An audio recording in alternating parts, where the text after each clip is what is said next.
Well, I'm here on the farm, and it's April 2021, and thought I'd give a little hay update. It's a beautiful day. It's breezy, but it's not really gusty. We've had some rain. The creek is full. It was a little muddy the other day, but it's clearing off pretty nice. In spite of the rain that we've had, and it's supposed to rain tomorrow, I don't feel that we've had like a really super wet spring. And there's a little bit of moisture in that dirt, but it's actually borderline dry, I think. Today is April 14th, and we fertilized, and our timing on fertilizer was great. Every time we fertilized, whatever we put down and when we put it down, it got rained in thoroughly. But we're still seeing some cool days and evenings, and an occasional frost. That combined with what I think is some drier weather.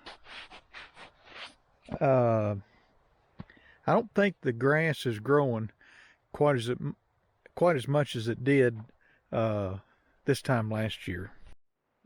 You figure if we're cutting around Memorial Day, it's about 6 weeks, probably a little more than that.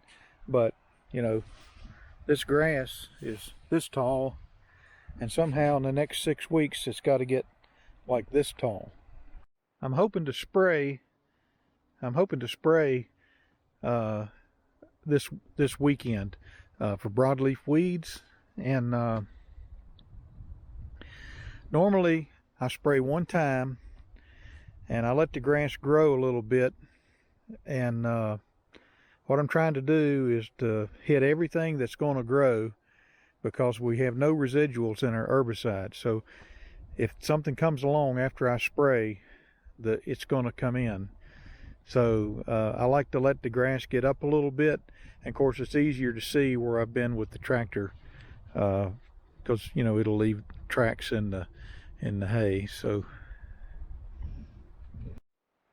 the other reason I want to spray this weekend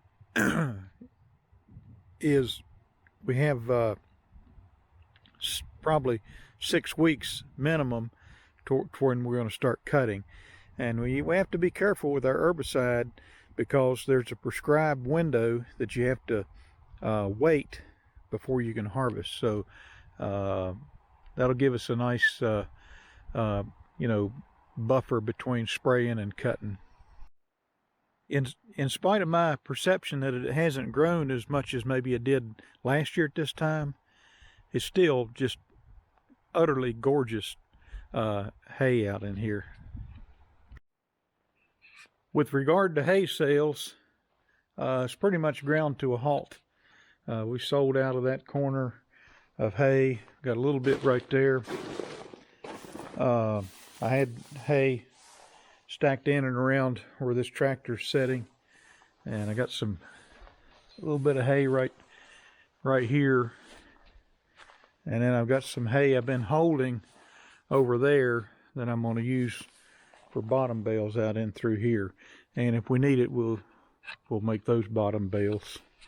And we're going to try, we'll see how successful we are with it. I reserve the right to change my mind, but we're going to try to stack as much hay as we can on this end of the barn and go as high as possible, and then bleed down along this wall with the hay if we need to.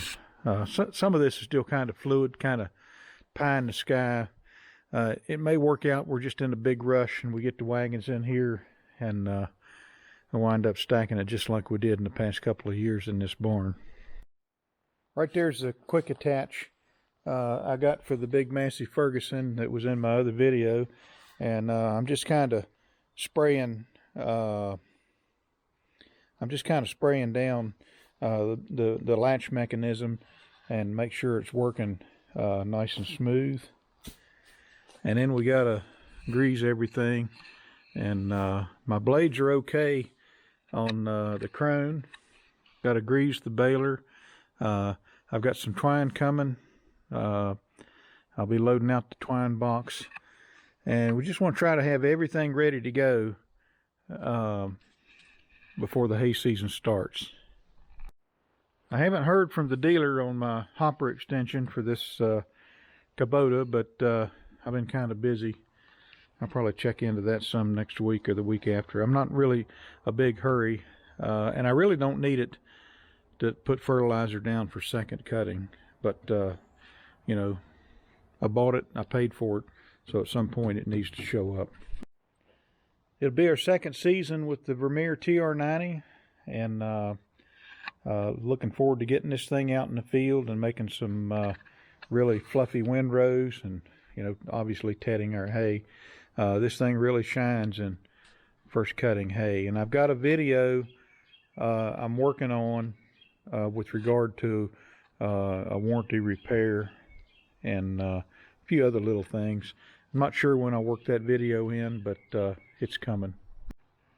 Against my better judgment, I bought some teff grass for this field again this year. And last year I just had some left over I threw out. This year hopefully it's fresh seed, and but I need to hit this with Roundup and then run a disc over it. So that's something on my plate. You can see a wagon out there, and then I've drug out some of my wagon gears that were kind of piled up over here, and so I'm hoping to put some of these together. And the number of hay wagons I get together depends on the time I have. You know, as I mentioned, 6 weeks, and there's a lot to do in 6 weeks. Sounds like a lot of time, but you know, I'm out here in the evening after my day job, so I really don't have a lot of time. But would like to get some of these wagons together to give me a little more capacity on the kicker wagons, so we can stay in the field and not be as demanding trying to get the wagons unloaded so we can get them out there. If we can just get the hay on the wagons, we'll get them in the barn. Once we get into haying, I'm not sure I'm going to take all these fields all around here at one time like I did last year. My labor is thin this year, and I may have a little bit of help. I might be doing a whole lot of this by myself. So I'm going to try to take it in manageable bites, and I'm going to try to minimize the amount of vacation I use for my day job and actually use it this year for vacation for a change. Need to get this crap out of the field. One, two. I wanted to walk here across the road from the big field down there and just kind of look at things. I've got a video coming where I sowed Timothy in here, and also put down fertilizer. You know, we try to keep these roads maintained so they don't erode, and so, you know, every few years I try to overseed. And you know, Timothy's probably not the ideal grass for a road, but it looks like things are greening up on the hill there as you go up. I'd run my tractor up through here and show you the fields back over the hill, but I want to let this have as much of a chance to get going as possible. And of course, you know, when I throw the Timothy, I throw it, you know, way up on the bank and to either side. And, you know, the goal is, as I've said probably 100 times, let it come up and overseed back into this area with Timothy. I'm going to walk out in this field just a little bit at the risk of getting about 5 or 10 ticks. So this is just a little plateau above our west field. and then the bottom field is on down beyond that hay wagon, and it extends on around that way. And I've thought several times about giving up this for hay because it's tight in here. It's a triangle shape, and you know, when you got a tractor and a baler and a kicker wagon on back, it can get sometimes it gets a little trifling trying to maneuver around. And you know, if it wasn't for the yard out there where I can actually swing out and come back in, I don't know, I may not would make hay right here. It's also drier because it's above this field. I guess it drains better. But the thing of it is, on first cut, I can feel a kicker wagon on this little spot right here. If the fertilizer is clicking and things are aligned, I can get a pretty good little chunk of hay right here, even though it is small. So as I mentioned, out in here is our west field, and then there's a bottom field beyond that hay wagon that goes along the edge of those trees there. And the grass looks like it's doing really good down in here. I won't walk down in amongst it, but everything is just really greened up and it's growing.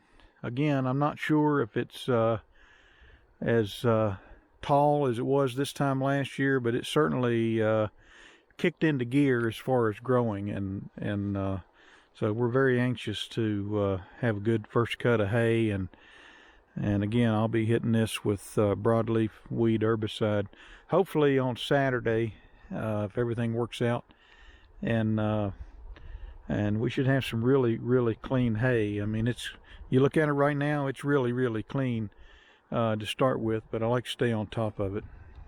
So that's the hay update, and as I mentioned, possibly in 6 weeks, Memorial Day weekend, we may be cutting this hay.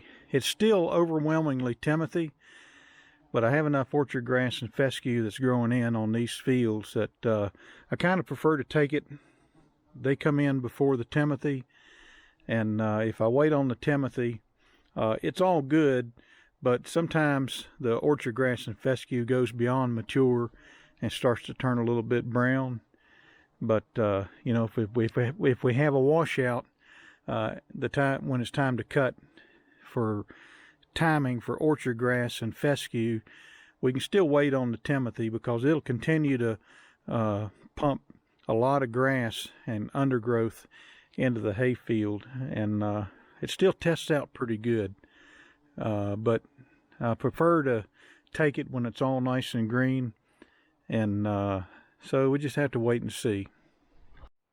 So that's a hay update video, and for April 2021, and things are getting pretty busy here.